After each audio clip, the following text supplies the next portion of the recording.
Ayan po ang menu namin.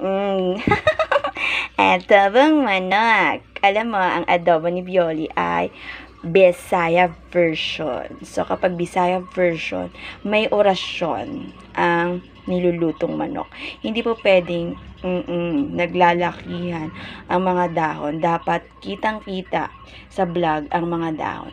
So, dahil alam mo naman, ayoko magpaka-trying hard sa tuwing ang binablog ko ay lutuing ulam dahil talaga namang nanay ko pa rin ang nagtitimpla. Ako lang po nagbabantay kung ito ay luto na. Alam naman, ang adobo, mapababoy, mapamanok, at iba-ibang klase, basta adobo, tumatatak yan sa iba't ibang panig ng globo. Oh, alam mo, wala akong script. Sa mga nagtatanong, kung ano lang po dikta ng isipan, yun lang po ang bitaw ng aking bibig. Kasi ito po ay maituturing nating likas na ang daloy ng kaisipan ay hindi umiinto sa mga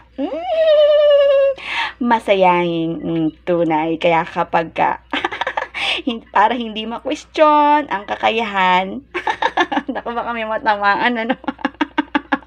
Hindi ma-question ang kakayahan mo bilang isang individual o tumutupad ng tawag ng tungkulin kung tumutupad para hindi ka ma-question, maging maligaya ka, para ang daloy ng kakayahan mo ay hindi maging questionable sa mga taong